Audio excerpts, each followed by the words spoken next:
تو فتنہ انکار حدیث پیدا ہوا، سنت رسول کا استخفاف۔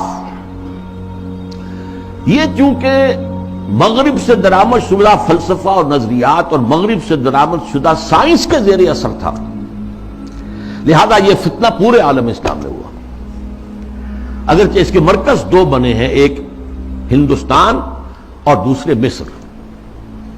مصر ثقافتی اعتبار سے عالم عرب کا امام، اور عجمی اسلام جو ہے اس میں سب سے اہمیت سب سے بڑھ کر وہ ہندوستان کو تھی۔ تقریباً پوری دنیا کی جو مسلمانوں کی آبادی ہے اس کا تہائی ہندوستان میں ہوتا تھا، آج بھی ایسا ہی ہے۔ 40 کروڑ سے زائد جو ہیں وہ بھارت اور پاکستان اور بنگلہ دیش میں ہیں، 125 کروڑ کل جو ہے مسلمان ہیں، 1/3 تعداد تو یہاں ہوتی تھی۔ اور یہاں پہ ظاہر بات ہے کہ ثقافت کا بہت بڑا مرکز، علم کا۔ اس میں جو آغاز ہوا سر سید احمد خان سر خیل، اس کے بعد یہ کہ یہاں بھی علماء، اور علماء بھی جو اہل حدیث تھے، وہ اس کا شکار ہوا۔ مولانا عبداللہ چکڑالوی، چکڑالہ یہ چکوال کے قریب ہے، وہاں کے بہت بڑے عالم اہل حدیث، وہ اسی فتنہ انکار حدیث میں مبتلا ہوئے، پھیلایا انہوں نے بڑے پیمانے پر۔ اسی طرح مولانا اسلم جیراج پوری یو پی کے، انہوں نے اس فتنے کو بھڑکایا، وہ بھی اہل حدیث سے مسلک ہے۔ اسی طریقے سے مولانا تمنا عبادی، نیاز فتح پوری، بہت عمدہ منمون نگار، انشا پرداس۔ غلام جیلانی برق، اگرچہ اس کی آخر میں ہدایت ہو گئی، لیکن سب سے بڑھ کر یہ فتنہ جس شخص سے پھیلا ہے وہ غلام احمد پرویز۔ اس کا لکھنے کا اسلوب بھی بڑا اچھا تھا، دلکش تھا، تقریر کا اسلوب بھی بہت اچھا تھا اور دلکش تھا۔ اور یہ جان لیجئے فتنہ وہی شخص برپا کر سکتا ہے جس میں صلاحیت ہوتی ہے۔ عام آدمی کیا فتنہ برپا کرے گا، اور کرے گا تو پھیلائے گا کیسے؟ تحریر و تقریر سے فتنہ جو ہے وہ پھیلتا ہے، پروان چڑھتا ہے، اور ان دونوں چیزوں پر اس شخص کو بڑی دسترس حاصل تھی۔ دیکھیے یہ دو غلام احمد پنجاب نے پیدا کیا۔ غلام احمد قادیانی، اس نے ختم نبوت کی مہر توڑ دی، اجرائے وحی، اجرائے نبوت کا دعویٰ کر دیا۔ اور غلام احمد پرویز، اس نے وہ دوسری اعتبار سے نبوت و رسالت کو زخم لگائے کہ نبی کی رسالت جو ہے وہ ٹھیک ہے، ہم مانتے ہیں، لیکن نبی کی اطاعت اور اس کا اتباع یہ صرف ان کی زندگی تک تھا۔ یہ فتنہ جو ہے پرویزیت، یہ آج بھی جاری ہے۔ اس کے کچھ کیسٹس ہیں جو آج بھی پھیل رہے ہیں، نہ صرف پاکستان کے مختلف حصوں اور علاقوں میں، بلکہ اور باقی باہر کے ممالک کے اندر بھی چھوٹے چھوٹے جو ہیں ان کی جو بزم بنتی ہے، بزم طلوع اسلام جیسے یہاں پر ہوتی تھی، طلوع اسلام اس کا رسالہ تھا، تو ایسی بزمیں بنتی ہیں اور اس کے اندر لوگ جمع ہو کر اور یہ اس کے کیسٹ سنتے ہیں، اس کی تقریریں سنتے ہیں۔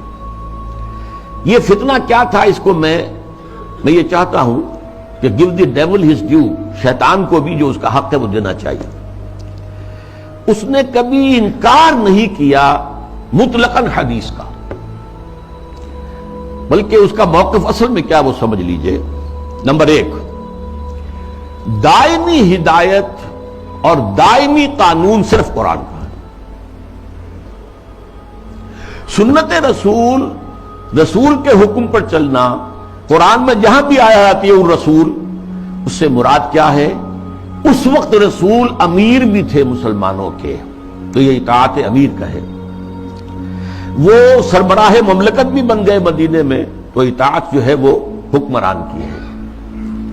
اس اعتبار سے وہ مرکز ملت تھے، مرکز ملت کی اطاعت ہوگی۔ اب جب بھی کوئی اسلامی ریاست قائم ہوگی تو جو مرکز ملت ہوگا اس کی اطاعت ہوگی، اس سے حق حاصل ہوگا، وہ جو بھی حکم تسلیم کرے، جو حکم نہ تسلیم کرے۔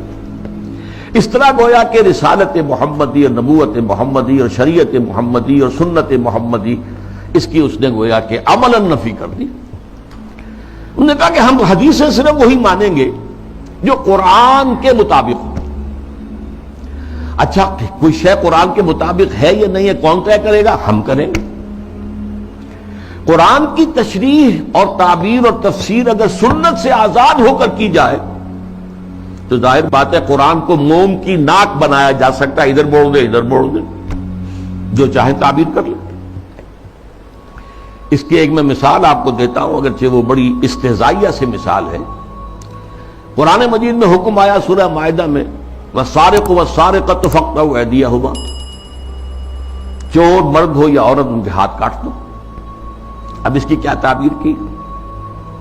رسول نے تو سمجھا ہاتھ کاٹنا ہے، اور آپ نے ہاتھ کاٹے۔ ایک مخزومی خاتون تھی بڑے اونچے گھرانے کی، بنو مخزوم وہی ابو جہل کا قبیلہ ہے، فاطمہ نام تھا، فاطمہ مخزومیہ، اس نے چوری کی۔ اب اس کا ہاتھ کاٹنے کا حکم دے دیا گیا۔ لوگوں میں بڑی جو ہے بے چینی پھیلی، بڑے اونچے خاندان کی یہ عورت ہے، اس کا ہاتھ کٹے گا۔ اور تو کسی کو جو ہے لب کشائی کی ہمت نہیں تھی۔ حضرت انس حضور کے خادم خاص تھے، ان کو ذریعہ بنایا کہ حضور یہ اونچے خاندان کی عورت ہے، خاندان کی ناک کٹ جائے گی، آپ اس میں نرمی کیجیے۔ حضور نے سخت غصے کا، غضب کا اظہار کیا۔ اے انس، تم سے پہلی جو امتیں برباد ہوئیں اسی لیے ہوئیں کہ جب اونچی قسم کے لوگ، اونچے لیول کے لوگ جرم کرتے تھے انہیں چھوڑ دیا جاتا تھا، اور عوام اور غریب لوگ جرم کرتے تھے تو انہیں سزا دی جاتی تھی۔ خدا کی قسم، اگر فاطمہ بنت محمد بھی چوری کرے گی، معاذ اللہ ثم معاذ اللہ ثم معاذ اللہ، رضی اللہ تعالی عنہا وصلی اللہ علیہ وسلم، تو اس کا بھی ہاتھ کاٹا جائے۔ اب اس کی تعبیر پرویز صاحب کیا کرتے ہیں؟ ان کا ہاتھ کاٹ دو مطلب ایسا معاشرہ، ایسا معاشی نظام بنا دو کہ چوری کی ضرورت ہی نہ رہے۔ جیسے محاورے میں کہتے ہیں نا، والدین کسی مسئلے میں اپنے بیٹے سے، بھائی تم نے تمہارے ہاتھ کاٹ دیے، یعنی یہ کہ تم نے تو ایسا قدم اٹھا لیا کہ اب ہم کچھ کر ہی نہیں سکتے۔ یہ گویا کہ اس محاورے پر لے آیا، ان کے ہاتھ کاٹ دو یعنی ایسا ماحول پیدا کر دو، ایسا سوشلسٹ نظام برپا کر دو کہ جس میں ہر ایک شخص کی ضرورت پوری ہو رہی ہے تو کائے کو چوری کرے گا۔ یہ ہاتھ کاٹ دو کا مفہوم ہے، یہ نہیں ہے، یہ تو مولویوں نے بنا لیا ہے، اور یہ غلط تصور ہے کہ ہاتھ کاٹے جائیں۔ حالانکہ ڈھٹائی کا یہ عالم ہے کہ اسی آیت میں آگے فرمایا گیا ہے، جزاء بما کسبا نکالا من اللہ، یہ در حقیقت ان کے کرتوت کا بدلہ ہے۔ تو گویا کہ ان کے کرتوتوں کا بدلہ یہ ہے کہ ایسا نظام قائم کرو، یہ ان کے کرتوتوں کا بدلہ ہے۔ نکالن، اور عبرت ہے لوگوں کے لیے اللہ کی طرف سے۔ اللہ عبرت کیسے ہوگی؟ کیا اس اعلیٰ نظام سے عبرت پتا ہو؟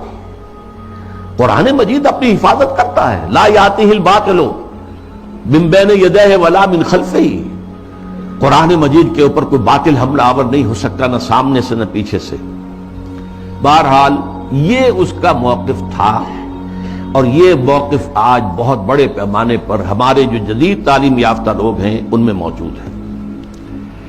ان کے ہاں بھی یہ پہلا موقع تھا کہ درس قرآن کے نام سے محفل ہوتی تھی، اور وہ مخلوط محفل ہوتی تھی، مرد بھی اور خواتین اور نوجوان لڑکیاں بھی، اور وہ بے پردگی کے ساتھ۔